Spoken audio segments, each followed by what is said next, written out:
Hi everybody, Miles here, teaching professional at Southwick Park Golf Club in the echoey sim room in the morning here, and had a little think the other day when I was looking at teaching equipment that I might buy for this year. You can buy like a biometric plate which you stand on, and it shows you throughout your swing where the load in your feet is, where it's loaded and released, and if your weight's pitched too far forward or too far back. And it was about £8,000, so I thought maybe that's just a little bit too much money. So I thought, what can I do to show you how that works on an extreme budget? So I bought myself a couple of squeaky dog toys. This may or may not work, but you know, I had it in my head.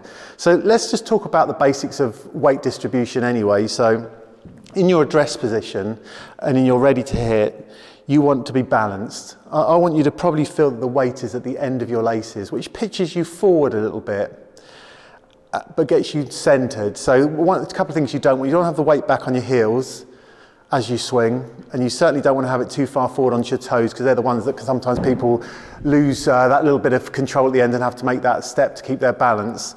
You know, we've all just watched the World Cup, and the sort of factor of the greatest players normally is fantastic balance, and you want that great balance throughout your golf swing. So in your ready to hit position, just at the front of your laces, pitch forward, soft knees, and just try and find yourself in this nice easy balanced position. So let's go through a little bit of what we don't want. So one of the main faults in golf is a thing called a reverse pivot, where the weight starts to get onto the wrong foot, onto your left side on your backswing. So if I get my little friends here, that would be something that might look like. So the weight's on the wrong foot. One of the things I look for when I'm giving lessons is does this back leg go dead straight?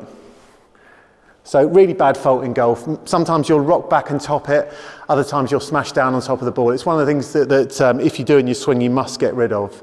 There's lots of things in a golf swing you can get away with, not get away with to make it your swing. That undoubtedly is one thing that has to go. So what you're looking for through your swing, and your backswing in particular, is when you get to the top part of your swing, you've loaded this right foot a little bit. So I want a 60-40 split. So I want more weight on your right foot if you're a right-handed golfer. And at that point there, you should still keep that flex in that right knee.